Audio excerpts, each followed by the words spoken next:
Katika taarifa yake, Rais Kabila ametaja kuzorota kwa hali ya usalama na nia yake ya dhati ya kutaka kusaidia mchakato wa kuleta amani ya kudumu mashariki mwa Kongo kama mambo yaliyochangia afanye uamuzi wa kurudi nyumbani. Katika barua iliyoonwa na idhaa ya RFI, Rais Kabila amesema baada ya kuwa nje ya nchi yake kwa miaka 6, anaamini ni muda muafaka wa yeye kurejea nyumbani haraka kwa kuzingatia yanayoendelea.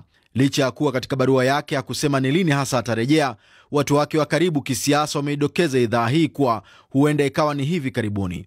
Rais Kabila kwenye taarifa yake ameongeza kuwa atakaporejea ataanzia katika eneo la mashariki mwa nchi hiyo, bila hata hivyo kuweka wazi ni jimbo gani atakaloanzia, huku akithibitisha kuwa na mazungumzo na viongozi wa maeneo hayo. Kwa wadadisi wa mambo, tangazo lake la kurejea nyumbani linaibua maswali kadhaa. Moja ni kwa nini sasa hivi? Ni vipi amue kuanzia katika eneo la mashariki mwa Kongo? Je, huenda akawa na mawasiliano na aliyewahi kuwa mwenyekiti wake wa tume ya uchaguzi Corneille Nangaa, ambaye kwa sasa ni kiongozi wa AFC M23 akiongoza eneo la Goma na Bukavu?